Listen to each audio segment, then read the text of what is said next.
नमस्कार। आकाशवाणी से प्रस्तुत है समाचार प्रभात।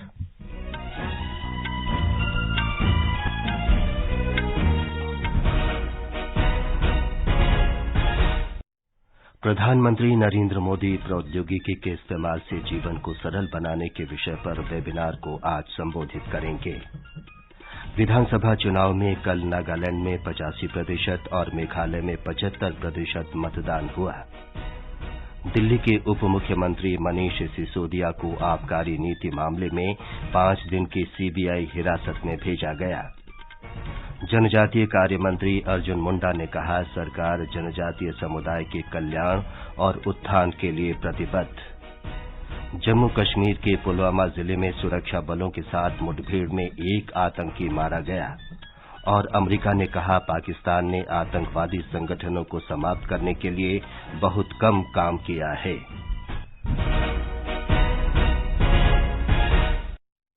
समाचार प्रभात के साथ मैं विमलेंदु पांडे। प्रधानमंत्री नरेंद्र मोदी आज सुबह 10 बजे क्षमता उपयोग और प्रौद्योगिकी के इस्तेमाल से जीवन को सरल बनाने के विषय पर एक वेबिनार को संबोधित करेंगे। हमारे संवाददाता ने बताया है कि इस वेबिनार का आयोजन इलेक्ट्रॉनिकी एवं सूचना प्रौद्योगिकी मंत्रालय कर रहा है। इस कार्यक्रम में विषय से संबंधित बजट घोषणाओं तथा इलेक्ट्रॉनिकी और सूचना प्रौद्योगिकी मंत्रालय की आवश्यकताओं को पूरा करने वाली विशिष्टताओं पर चर्चा की जाएगी। इसमें न्याय विभाग, दूरसंचार विभाग, व्यय और वाणिज्य विभाग के विवरण भी शामिल होंगे। इसके अलावा DigiLocker entity, national data governance, fintech services, mission Karmayogi, e courts और 5G सहित अन्य से संबंधित बजट घोषणाओं पर भी बातचीत होगी। राज्य सरकारों, उद्योग जगत, स्टार्टअप, शिक्षा जगत और नागरिक समुदायों के हितधारक तथा विशेषज्ञ विचार विमर्श करेंगे और योजनाओं को कार्यान्वित करने पर चर्चा करेंगे। समाचार कक्ष से निखिल कुमार। प्रधानमंत्री नरेंद्र मोदी ने कल कर्नाटका के बेलगावी से देश के 8 करोड़ किसानों को प्रधानमंत्री किसान सम्मान निधि योजना के तहत 16,000 करोड़ रुपए से अधिक की राशि जारी की। इस अवसर पर उन्होंने कहा कि ये धनराशि बिना किसी भ्रष्टाचार के किसानों के पास पहुंच रही है। इतनी बड़ी रकम 16,000 करोड़ रुपया पल भर में, कोई कटकी कंपनी नहीं, कोई करप्शन नहीं, सीधा सीधा किसान के खाते में। होली के त्योहार के पहले मेरे किसानों को ये होली की भी शुभकामनाएं हैं। आज का बदलता हुआ भारत हर वंचित को वरीयता देते हुए एक के बाद एक विकास के काम कर रहा है। प्रधानमंत्री ने कहा कि केंद्र और कर्नाटका की डबल इंजन सरकार ने विकास कार्यों और नीतियों को तेजी से लागू करने के कई उपाय किए हैं। नागालैंड विधानसभा चुनाव में लगभग 85% मतदान हुआ है। कुछ घटनाओं को छोड़कर मतदान शांतिपूर्ण रहा। वोटों की गिनती 2 मार्च को होगी। राज्य में 4 महिलाओं सहित 183 उम्मीदवार मैदान में हैं। मेघालय विधानसभा चुनाव में कल लगभग 75% मतदान हुआ। राज्य के कुछ जिलों में देर शाम तक मतदान जारी रहने के कारण मतदान प्रतिशत में वृद्धि की संभावना है। राज्य में 59 विधानसभा क्षेत्रों के लिए कल वोट डाले गए। एक प्रत्याशी के निधन के कारण सोहियोंग निर्वाचन क्षेत्र का चुनाव स्थगित कर दिया गया था। हमारे संवाददाता ने बताया है कि इलेक्ट्रॉनिक वोटिंग मशीनों की सुरक्षा के कड़े प्रबंध किए गए हैं। मेघालय विधानसभा चुनाव के प्रत्याशियों की किस्मत इलेक्ट्रॉनिक वोटिंग मशीन में बंद हो गई है। दूर दराज के कुछ मतदान केंद्रों को छोड़कर सभी मतदान कर्मी वापस लौट चुके हैं। अधिकारियों ने सभी जिला मुख्यालयों के स्ट्रांग रूम में 3 स्तरीय सुरक्षा व्यवस्था की है। अधिकारियों ने कहा है कि इसके लिए सशस्त्र पुलिस बलों की 22 कंपनियां तैनात की गई हैं। 4 राष्ट्रीय दलों की 36 महिलाओं सहित कुल 369 प्रत्याशी मैदान में हैं। इस बीच विभिन्न मीडिया संगठनों के मतदान बाद सर्वेक्षण में खंडित जनादेश की भविष्यवाणी की गई। लक्ष्मी की रिपोर्ट के साथ समाचार कक्ष से राजमंगल पांडे। दिल्ली के उप मुख्यमंत्री मनीष सिसोदिया को आबकारी नीति मामले में केंद्रीय अन्वेषण ब्यूरो सीबीआई की 5 दिन की हिरासत में भेज दिया गया है। ब्यूरो ने सिसोदिया को न्यायालय में पेश कर 5 दिन की हिरासत मांगी थी। सीबीआई ने सुनवाई के दौरान दावा किया कि साजिश बहुत ही सुनियोजित और गुप्त तरीके से रची गई थी। सीबीआई ने लगभग 8 घंटे की पूछताछ के बाद रविवार की शाम सिसोदिया को गिरफ्तार किया था। दिल्ली के उपराज्यपाल विनय कुमार सक्सेना ने दिल्ली आबकारी नीति में कुछ विसंगतियों का हवाला देते हुए पिछले वर्ष सीबीआई जांच की सिफारिश की थी। सीबीआई की प्राथमिकी में दर्ज 15 आरोपियों में दिल्ली के उप मुख्यमंत्री का नाम भी शामिल है। भारतीय जनता पार्टी ने दिल्ली के मुख्यमंत्री अरविंद केजरीवाल के इस्तीफे की मांग की है। नई दिल्ली में संवाददाताओं से बातचीत में भाजपा प्रवक्ता गौरव भाटिया ने कहा कि उप मुख्यमंत्री मनीष सिसोदिया को दिल्ली आबकारी नीति के मामले में गिरफ्तारी के बाद सीबीआई हिरासत में भेजा गया है। एक अन्य मंत्री सत्येंद्र जैन पहले से ही जेल में हैं। श्री भाटिया ने कहा कि अरविंद केजरीवाल को अपने मंत्रियों के खिलाफ भ्रष्टाचार के आरोपों की नैतिक जिम्मेदारी लेनी चाहिए। जो जांच एजेंसी हैं वो ईमानदारी से भ्रष्टाचारियों को कानून के तहत कार्रवाई करती हैं। दूसरी तरफ अराजक अपराध पार्टी न संविधान का सम्मान करती है, न न्यायालय का सम्मान करती है, न जनता का सम्मान करती है और न कानून का सम्मान करती। जो फैसला न्यायालय ने पारित किया है उसमें एक्यूज्ड नंबर 1 को सीबीआई कस्टडी में 4 मार्च तक के लिए दिया गया है। ये समाचार आकाशवाणी से प्रसारित किए जा रहे हैं। हमारा डेजर्ट आ गया पर हमारी चैंपियन नहीं आई अब तक। बिल भरने के पहले तो आएगी ना। So girls, क्या हो रहा है? बिल हो रहा है। चल अपना कार्ड दे। पिन दे। आरबीआई कहता है अपना पिन, ओटीपी, सीवीवी या इंटरनेट बैंकिंग पासवर्ड किसी को न दे। ऑनलाइन बैंकिंग सिर्फ अपने ही कंप्यूटर, मोबाइल और सिक्योर नेटवर्क से करें। हाँ, ये खाने की चैंपियनशिप थी क्या? आरबीआई कहता है जानकार बनिए, सतर्क रहिए।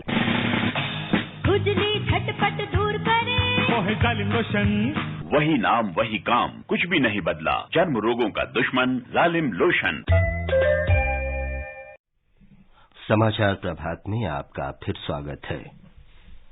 जनजातीय कार्य मंत्री अर्जुन मुंडा ने कहा है कि सरकार जनजातियों के उत्थान और कल्याण के लिए प्रतिबद्ध है। उन्होंने कहा कि प्रधानमंत्री नरेंद्र मोदी के नेतृत्व में पिछले 9 वर्षों में विकास की विभिन्न परियोजनाएं शुरू की गई हैं। वे कल नई दिल्ली के मेजर ध्यानचंद नेशनल स्टेडियम में आयोजित आदि महोत्सव के समापन समारोह को संबोधित कर रहे थे।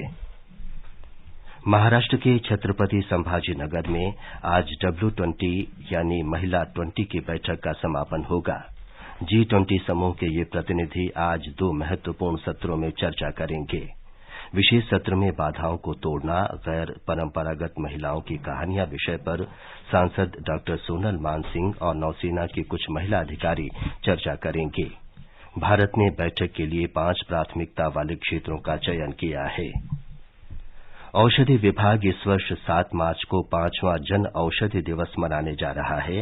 इसके लिए 1 मार्च से 7 मार्च तक कई शहरों में कार्यक्रम आयोजित करने की योजना है। सभी को सस्ती कीमत पर गुणवत्तापूर्ण जेनेरिक दवाएं उपलब्ध कराने के उद्देश्य से इस योजना की शुरुआत की गई थी। इस वर्ष जनवरी तक प्रधानमंत्री जन औषधि केंद्रों की संख्या बढ़कर 9082 हो गई है। केंद्रीय स्वास्थ्य और परिवार कल्याण मंत्री मनसुख मांडविया ने भारत में उत्पादित दवाएं और चिकित्सा उत्पादों के उच्चतम गुणवत्ता पर जोर दिया है।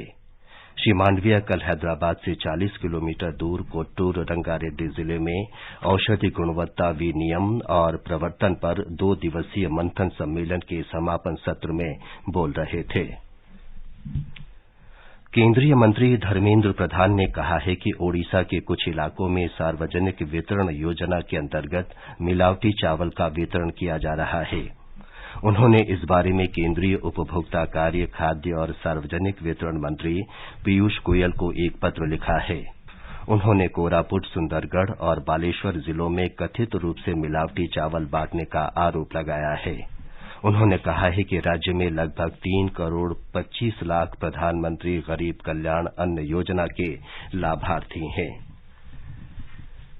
जम्मू कश्मीर में पुलवामा जिले के अवंतीपोरा इलाके में पदगामपोरा गांव में देर रात हुई मुठभेड़ में एक आतंकी मारा गया। सेना, सीआरपीएफ और जम्मू कश्मीर पुलिस की संयुक्त टीम ने इलाके में आतंकवादियों का सुराग मिलने पर तलाशी अभियान शुरू किया। जैसे ही संयुक्त दल संदिग्ध स्थान के पास पहुंचा तो छिपे हुए आतंकवादियों ने गोलीबारी शुरू कर दी। अमेरिका ने कहा है कि पाकिस्तान ने सभी आतंकी संगठनों को समाप्त करने की कार्रवाई में बहुत कम प्रगति की है। अमेरिकी आतंकरोधी ब्यूरो की country reports on terrorism 2021 Pakistan की रिपोर्ट में कहा गया है कि पाकिस्तान में वर्ष 2021 में कई बड़ी आतंकी घटनाएं हुई। रिपोर्ट के अनुसार प्रमुख आतंकी समूहों के हमलों और इसमें मरने वालों की संख्या वर्ष 2020 की तुलना में अधिक थी। इटली की प्रधानमंत्री जॉर्जिया मेलोनी भारत की 2 दिन की यात्रा पर बृहस्पतिवार को आएंगे। उनके साथ उप प्रधानमंत्री और विदेश मंत्री अंतोनियो तयानी और एक व्यापार प्रतिनिधिमंडल भी होगा। हमारे संवाददाता ने बताया है कि वे 8वें रायसीना संवाद में मुख्य अतिथि और मुख्य वक्ता भी होंगे। यात्रा के दौरान इटली की प्रधानमंत्री 2 मार्च को राष्ट्रपति द्रौपदी मुर्मू से मिलेंगी। प्रधानमंत्री नरेंद्र मोदी और इटली की प्रधानमंत्री के बीच द्विपक्षीय, क्षेत्रीय और वैश्विक मुद्दों पर चर्चा होगी। विदेश मंत्री डॉक्टर सुब्रमण्यम जयशंकर भी उनसे मिलेंगे। इस दौरान व्यापार गोलमेज वार्ता भी होगी, जिसकी सह अध्यक्षता उप प्रधानमंत्री और विदेश मंत्री अंतोनियो ताजनी और वाणिज्य और उद्योग मंत्री पीयूष गोयल करेंगे। इस वर्ष भारत और इटली के राजनयिक संबंधों की स्थापना के 75 वर्ष पूरे हो रहे हैं। प्रधानमंत्री मेलोनी की यात्रा से भारत और इटली के बीच लंबे समय से चले आ रहे संबंध और प्रगाढ़ होने की आशा है। समाचार कक्ष से मुकेश कुमार। वित्त और कंपनी कार्य मंत्री निर्मला सीतारामन आज सिक्किम की राजधानी गांगटोक में नाबार्ड के कई कार्यक्रमों की शुरूआत करेंगे। इसके बाद वो मंगन जिले के लाचेन के लिए रवाना होंगे। वित्त मंत्री कल 2 दिवसीय दौरे पर सिक्किम पहुंचे। वित्त मंत्री निर्मला सीतारामन वर्ष 2047 तक भारत को विकसित राष्ट्र बनाने के उद्देश्य से पंथ, जाति, धर्म और संस्कृति से ऊपर उठकर एकजुट होने की नवाचार की भावना पैदा करने के लिए एक कार्यक्रम में विद्यार्थियों से संवाद करेंगे। ये समाचार हमारी वेबसाइट newsonair.gov.in/hindi पर भी उपलब्ध हैं। झटपट दूर करे जालिम लोशन, वही नाम वही काम, कुछ भी नहीं बदला। चर्म रोगों का दुश्मन जालिम लोशन। अब समाचार पत्रों की सुर्खियों के साथ हैं रवि कपूर। धन्यवाद विमलेंदु। आबकारी मामले में दिल्ली के उप मुख्यमंत्री मनीष सिसोदिया की 5 दिन की सीबीआई हिरासत अखबारों की बड़ी खबर है। राजस्थान पत्रिका लिखता है, लॉबी के दबाव में 5 से बढ़ाकर 12% की गई मार्जिन मनी। त्रिपुरा और मेघालय में विधानसभा चुनाव में मतदान बाद के सर्वेक्षण पर नवभारत टाइम्स की सुर्खी है, नागालैंड और त्रिपुरा में फिर कमल, मेघालय में मुश्किल। पूर्वोत्तर के दरवाजे किसके लिए खुले, 2 मार्च को पता चलेगा। जनसत्ता की खबर है, उंगलियों के निशान से आधार सत्यापन का नया सुरक्षा तंत्र। इससे आधार सत्यापन अधिक सशक्त और सुरक्षित होगा। धोखाधड़ी की आशंका भी कम होगी। दैनिक जागरण की सुर्खी है, भारतीय स्टार्टअप भविष्य की चिप बनाने में जुटे। सूचना प्रौद्योगिकी राज्य मंत्री राजीव चंद्रशेखर ने कहा, इस साल के अंत तक सेमीकंडक्टर से जुड़े 50 स्टार्टअप होंगे। सीजैक इंडिया के साथ चिप इन सेंटर बनाएगा आईटी मंत्रालय। देश में जल्द ही एआई डेटा सेट कार्यक्रम भी शुरू किया जाएगा। कर्मचारी भविष्य निधि संगठन के सदस्यों को अधिक पेंशन के विकल्प पर हिंदुस्तान का शीर्षक है, सदस्य पेंशन बढ़ाने का आवेदन 3 मई तक कर सकेंगे। अभी तक 15,000 रुपए के वेतन के हिसाब से ही पेंशन फंड में अंशदान तय होता है। अमर उजाला ने दिल्ली हाईकोर्ट के निर्देश को सुर्खी दी है, अग्निपथ योजना राष्ट्रहित में, इससे सेना बनेगी ज्यादा सक्षम। रोक की सभी याचिकाएं न्यायालय ने खारिज की। अंत में मुख्य समाचार एक बार फिर। प्रधानमंत्री नरेंद्र मोदी प्रौद्योगिकी के इस्तेमाल से जीवन को सरल बनाने के विषय पर वेबिनार को आज संबोधित करेंगे। विधानसभा चुनाव में कल नागालैंड में 85% और मेघालय में 75% मतदान हुआ। दिल्ली के उप मुख्यमंत्री मनीष सिसोदिया को आबकारी नीति मामले में 5 दिन की सीबीआई हिरासत में भेजा गया।